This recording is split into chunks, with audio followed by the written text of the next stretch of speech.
In this sacred space, we enter the theme of finding balance with Loz. After losing her husband to suicide, facing brain tumours, heart surgery and gut illness, Loz discovered that recovery isn't about bouncing back, but rebuilding forward.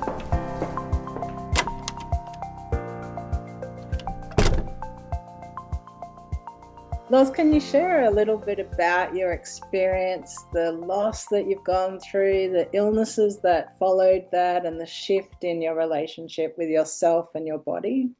That is an awesome question, Mel. And thanks so much for opening up the space and holding space for me to share, because my story of loss actually didn't start with death. In some circumstances, that is what people experience. It actually started in September 2015, and my dad actually physically assaulted me in our workplace over a bedpan not having a price in it. We were selling mobility equipment. We had a mobility equipment and rehabilitation retail store. And right in the middle of my shop, in the middle of the day, mid-sentence, my dad lost his mind and backhanded me across the face. And it wasn't just the physical act. It was actually more the shock that I felt, and then following that, the shame, the confusion, and a really deep sense of grief that comes from realizing that someone you love, somebody that you've admired, somebody that you've looked up to for a really long time, can actually hurt you in a way that you never expected. And this kind of was the beginning of that journey. I think that for me, it was such a momentous shakeup and actually shook my confidence and really just made me question my worth, probably in a way that I'd never actually experienced. And so 6 months after this, my husband, Brian, he passed away from suicide, and essentially like the bottom of my entire world fell apart. And, I was obviously already walking around with these emotional bruises from, what had happened with my dad only 6 months prior. And I feel like I really hit like a whole new rock bottom level of grief and trauma. And I actually didn't get a chance to catch my breath from the first knock before, my life handed me that blow. And then, the trifecta, only a month after that. So my incident with my father happened in September 2015. My husband, Brian, committed suicide in March 2016. And then in April 2016, my grandfather then passed away, my dad's dad. And so all of these paternal figures and these male figures in my life, and I was very masculine energy at this point, very, very yang, very driven, very hustle culture-based person. It felt like I was completely stripped away. And I actually then ended up in this survival mode. And so as a way of dealing with the grief, I found a coping strategy, which was, lifting weights, and then lifting weights became training, and then training became obsession, and obsession became some sort of coping mechanism, and obsession with the coping mechanism, and then adding, extreme clean eating and extreme training, and then doing bodybuilding shows to try and process my grief. It's like I performed my grief in a sequin bikini with a chicken breast in my handbag whilst growing a following on Instagram, and posting all these photos for this external gratification. And it's odd because I reflect on this time, which is a very significant turning point in my life. And it was a way of me finding control. And so I initially started training for a bodybuilding show after Brian had died, because he wanted to do one and he couldn't because he wasn't here anymore. And so I did it in a sort of testament to him. But that became this complete control mechanism where everything was about calories in, calories out, likes, follows. I had nearly 100,000 people following me on the internet, on social media. And my relationship with my body, consequently, ironically, it kind of shifted from like this partnership to this punishment. That's how I can describe it. And I treated discipline like, it was medicine, when actually discipline was more like a shield. And, obviously not healthy, but in the moment it was the thing, right? And so, I already had some autoimmune diseases before all of this, and then they got worse, obviously.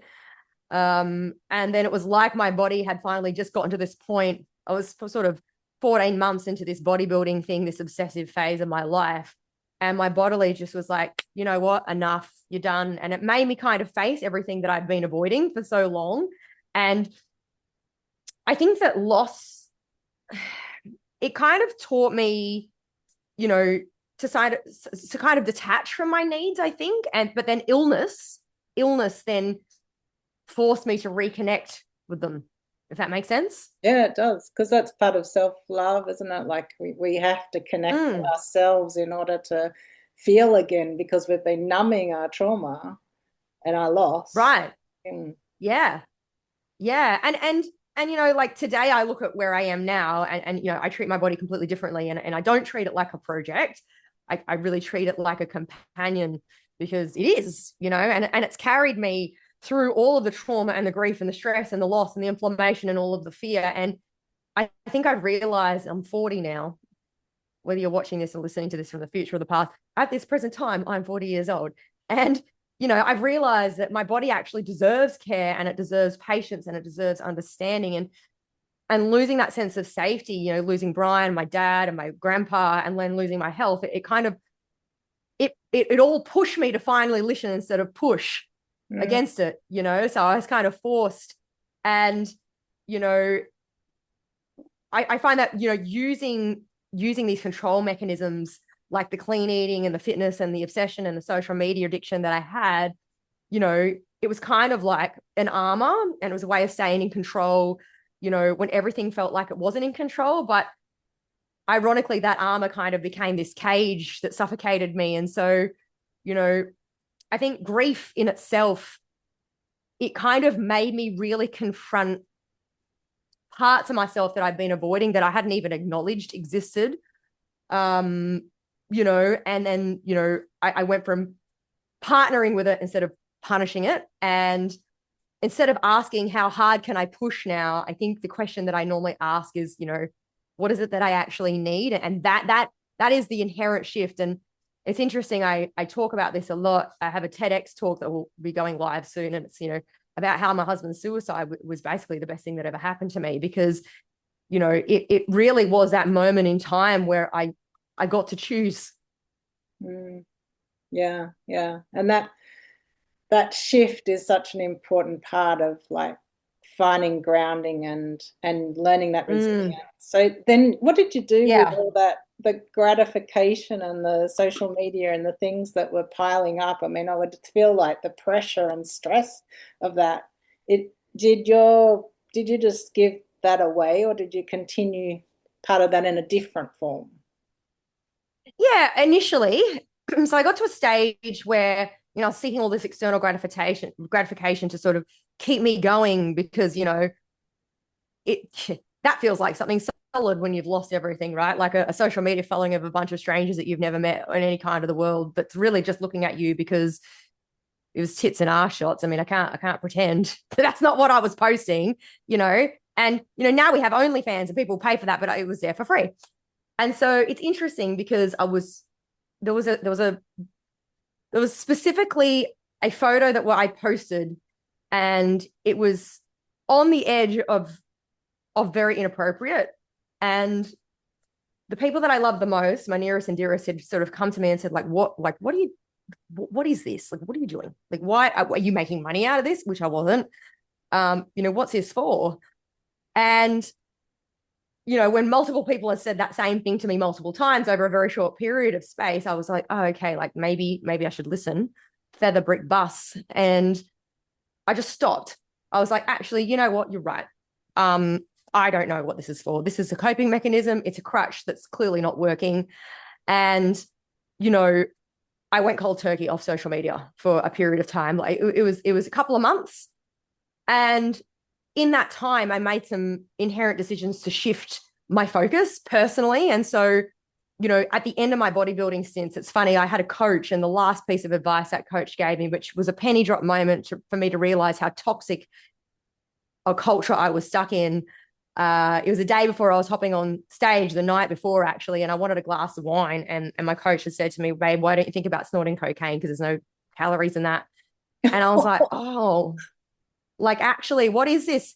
And it's funny because the toxic culture and the vortex that is that entire fitness influencer space and that bodybuilding space is very, very toxic.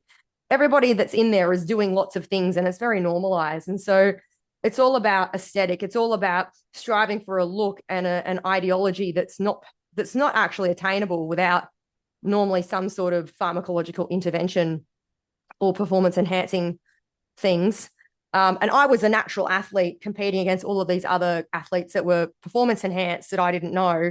And then I'm hearing this comment and then I'm getting this feedback from these loved ones. And it was like, holy crap, like I am so stuck right now. And so that's where I pivoted and I paused and I went and studied. And that's actually when I became a personal trainer, not because I wanted to become a personal trainer, simply because I just wanted to understand how I got so stuck and like, where did it go wrong? And was I taught the right things? And then that sort of became this knock-on effects. And so this rhythm of recovery for me was like, okay, well, I'm going to do all this me search. I'm going to go learn about all these things, not because I'm going to change everyone else's life, but I needed to do it for me. So I ended up ADHD, 13 things I studied.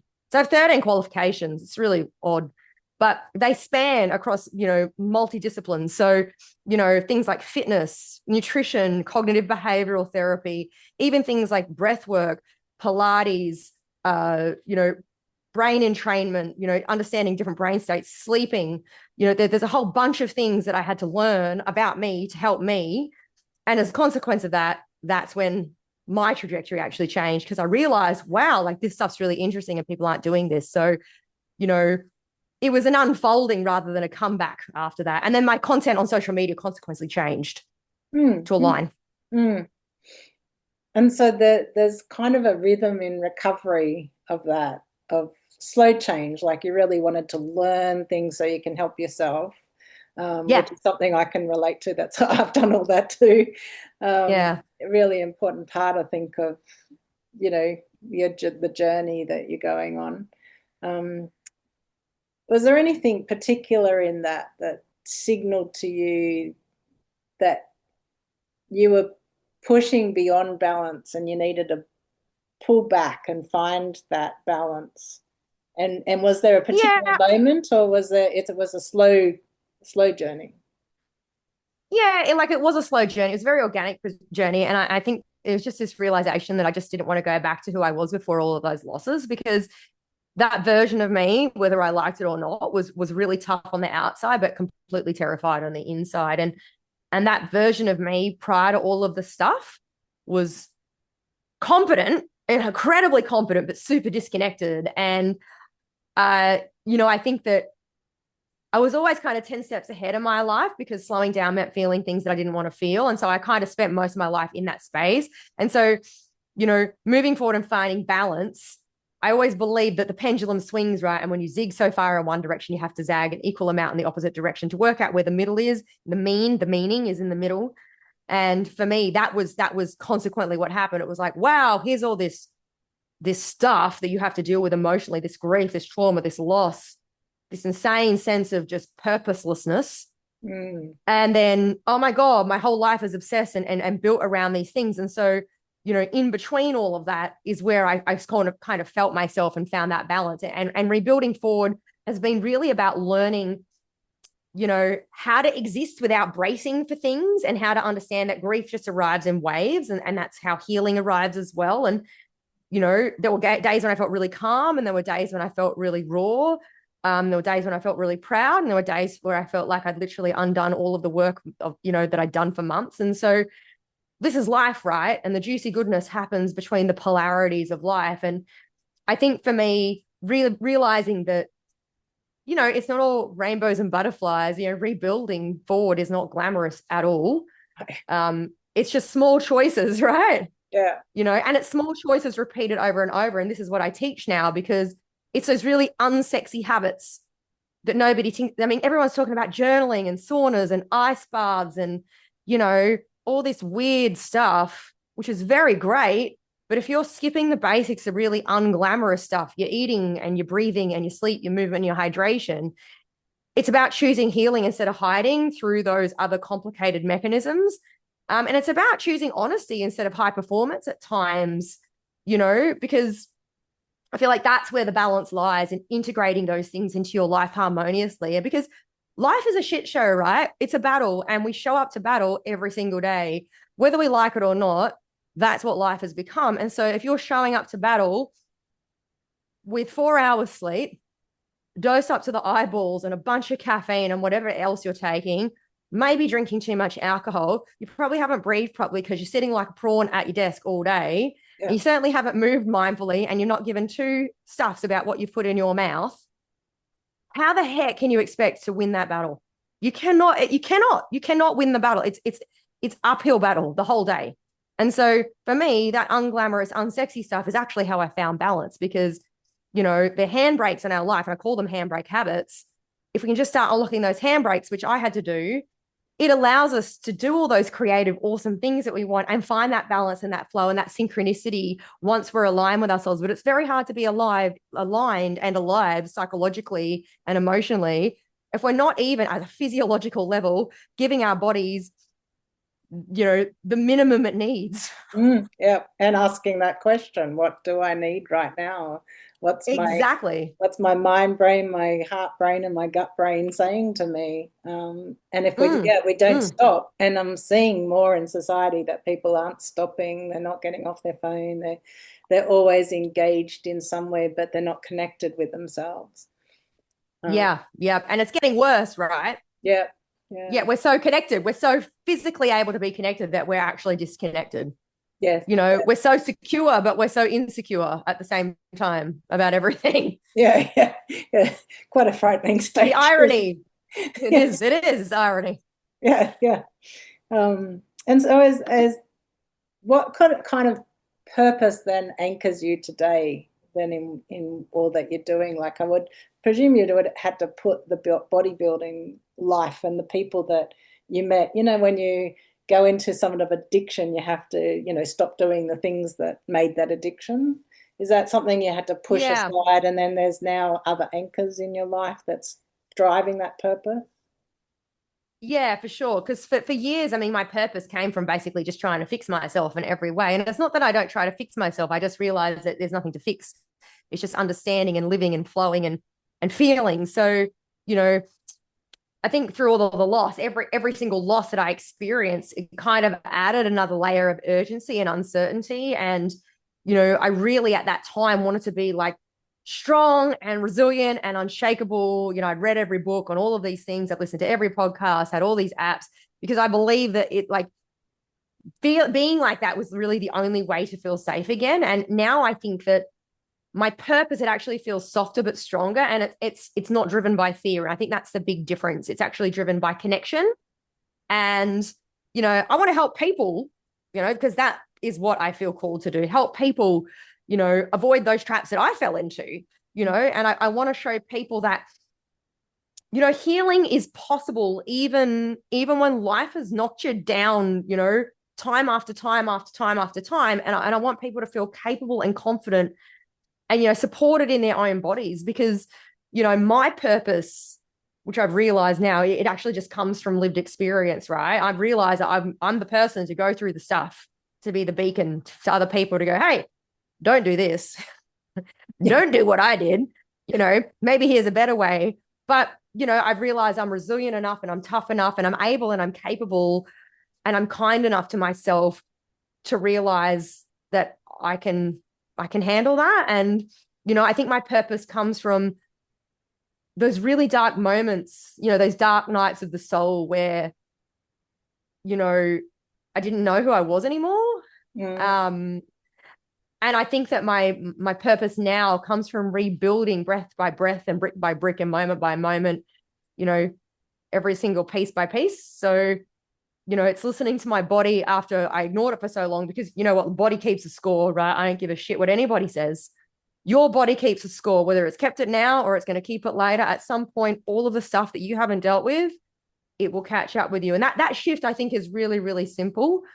And, I I'm not untouchable, I'm authentic, and it's not about being purposeful. It's not about being perfect. I think it's more about being useful and purposeful. And I think that's the big change now. Because I can do anything, like honestly, like I know that. I have no fear about nearly anything at all. It's a completely different mindset shift. Yeah, I could relate a lot to that. I have an autoimmune disease as well, and I've just been diagnosed with moderate kidney disease, and it's life's catching up with me of all my trauma over the years. But I believe they're reversible. Is that something you've been seeing in your own life with the brain tumors, with the autoimmune disease, the things that you've gone through, that they've started to heal because you've started to heal your own body? Yeah, and I wouldn't say that things are reversible in as much as I'd say that you've got to give your body time to process things. And if you revert back to old habits, they will present themselves because you are genetically more susceptible than somebody that doesn't have the autoimmune factor. Once you've got that in your system, it makes you incredibly mindful, or you can ignore it and it will just catch up with you. So I think when you're dealing with autoimmune disease, when we're talking about irreversibility, yes, I agree that you can definitely manage them and put them into a sense of remission. But just like people that have cancer and other types of dis-ease, remission doesn't mean it's gone forever. No, never means that. It means that at the moment it's managed and you're healthy and you're happy. And I think if you focus more on what can I do rather than what can't I do, because I see so many people with autoimmune diseases, like I've got like 4, right? And typically when you have one, you're more susceptible to others. I know I have a genetic, issue. I have a thing called HLA-B27. And so, it's this specific gene that's turned on in me, and it leaves me open to lots of things. And so all of the things that I've acquired have been a consequence of that gene.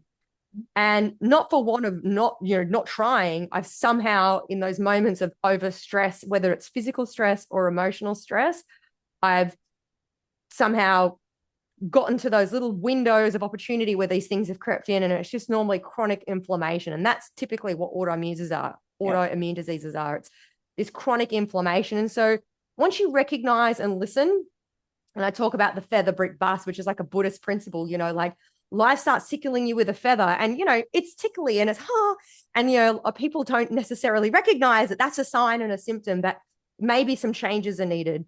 And then if you ignore it, then it starts throwing bricks at you, and it's like, hey, trying to get your attention.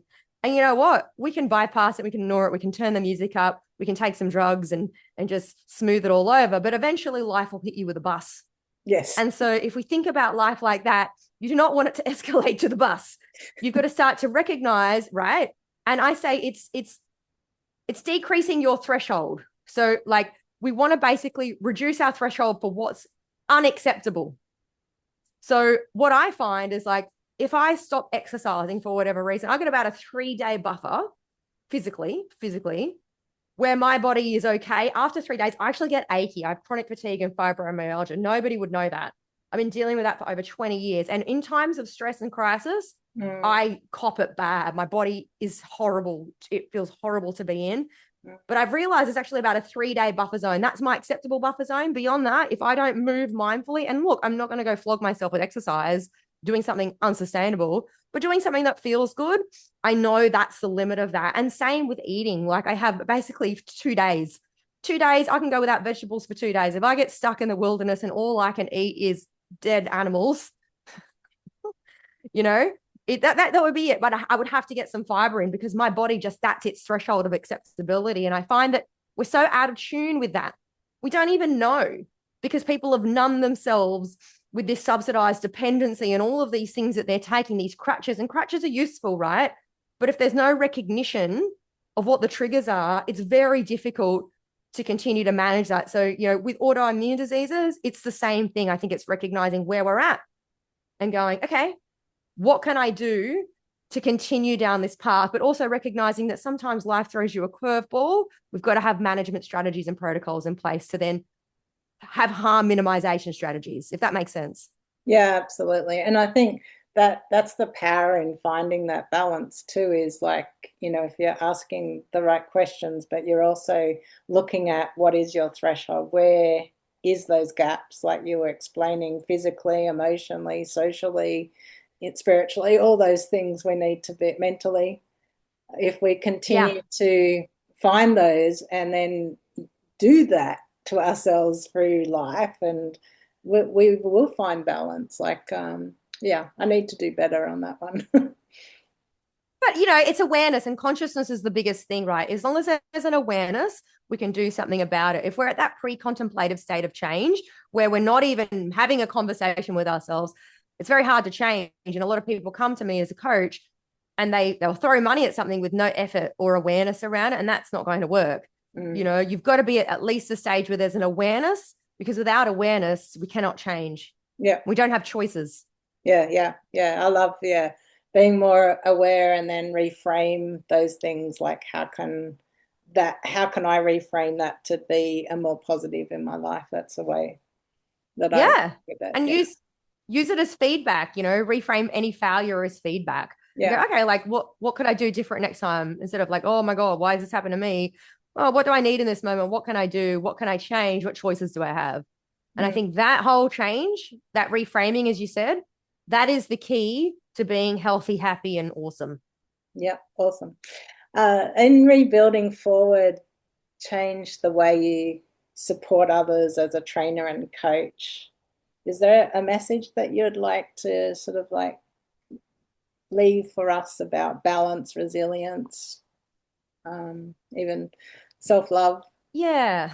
I mean, ultimately, my message here is like, balance is not some sort of magical woo-woo finish line where you get, oh my God, my life is together and the angels sing every morning and I fart glitter.